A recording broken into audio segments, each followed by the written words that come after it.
mengikuti kuliah di Masjidil Haram itu.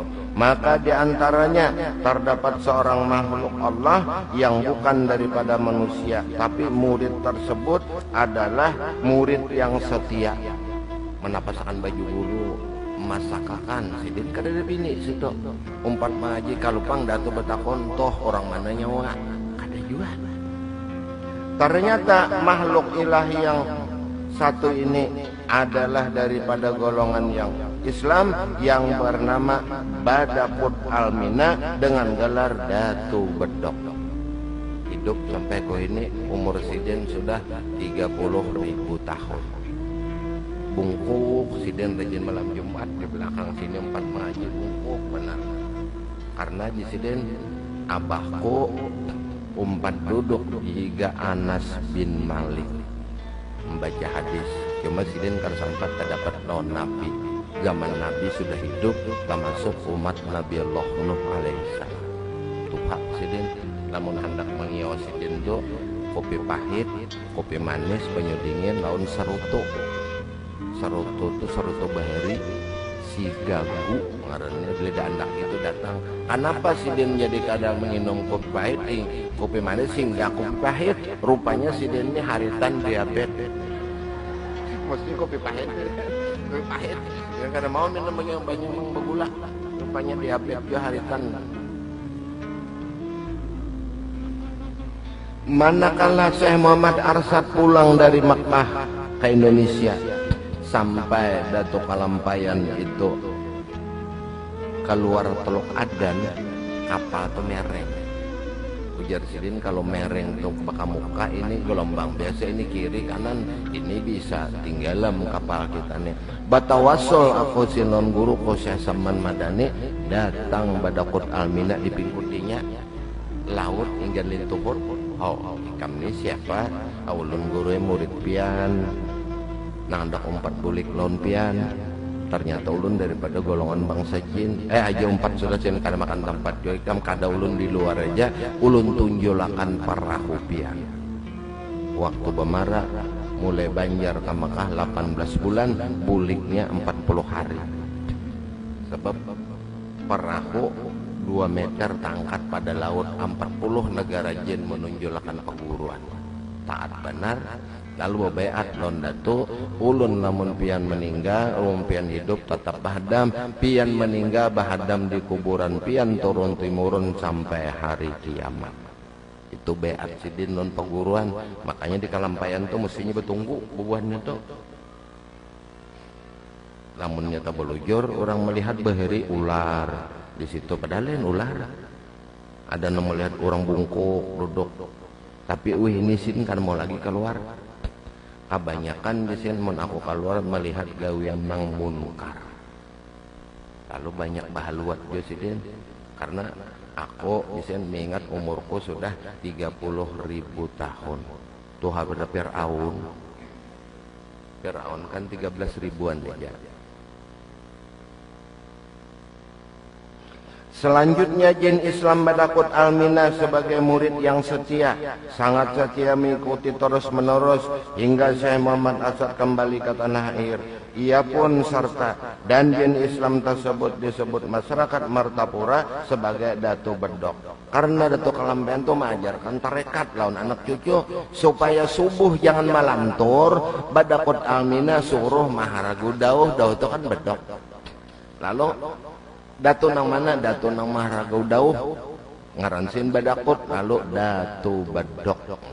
Gawian sidin Maharagau dauh aja bercocok sidin pukul 4 bangunan orang supaya subuh jangan melantur. Karena di zaman akhir ini kekanakan banyak sembahyang subuh ke Makkah. Betakon ini mana sembahyang di Makkah aja. Lihat di TV kabar jam 10 jam di sini itu, makanya karena kan subuhnya jam 10 4 Makkah ini.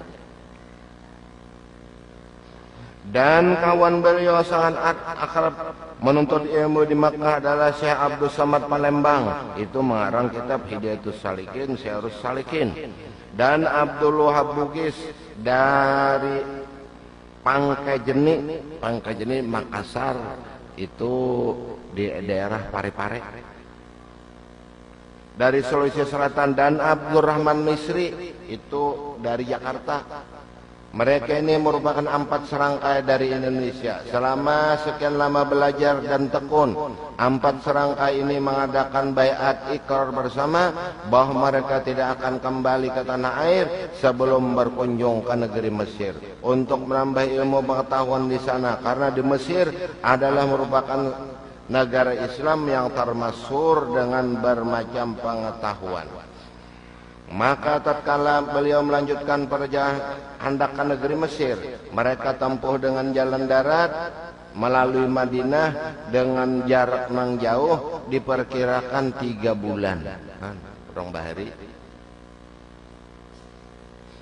Setibanya di negeri Madinah, segera mereka ziarah kepada Rasul sallallahu alaihi wasallam. Dan kebetulan Syekhul Islam dari Mesir, ada orang Mesir paling alim majar di Madinah, Sulaiman Al-Qurdi, nang mengarang kitab Futuhatul Ilahiyah tafsir dan Hawasul Madaniyah kitab sidin.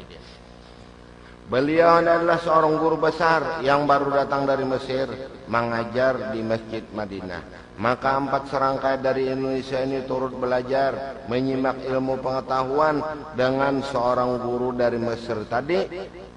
Dan mereka itu selalu tekun. Waktu sidin hendak belajar, melapor lawan Syekh Saman Madani.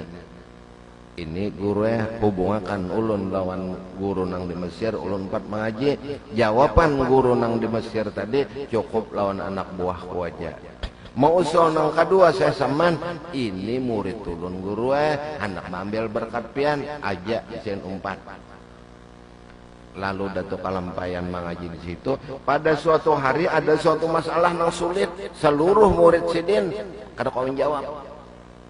Jadi jasirin kalau pang ada nang lain maningadah orang-orang Mesir lawan Datuk awak halus orang Indonesia tarat kami ilmu. Apa orang Indonesia hanya datang nih buat Hindu. Sudah keesokan harinya dijawab oleh Datuk pakai surat. Orang Manaikam, orang Banjar duduk di Gakuy. Seluruh murid-murid sidin orang Mesir, Sudan, Yaman, Libya, murid-muridku nang lawas ikam besaran mencium tangan lawan orang Indonesia di Gakuy. Ini adalah wali kutub. Sudah batitel wali kutub. Bekesah Datuk Kalampayan lawan guru sidin. Ini guru ada di kampung ulun di Lok Gabang, Abu Syauk. Buahnya berduri, kada bisa melihat aku aja sidin. Dalamnya nyaman manis. Berdiri Datuk Kalampayan di jendela, diangkat sidin sebiji. Nah ini guru buahnya. Nah, masak, dibuka. Ternyata buah durian mulai di Madinah langsung ke Lok Gabang mengambil. Nah, ini tanda-tanda kawalian itu sudah ada. Oh inilah jar Syekh Saman Wali Saman nangaran buah Abu Sauk. Rasanya manis, di luarnya baduri. Mulai di jendela aja ambil bahari. Sidin masih umur waktu itu 35, baluman 70 68-an.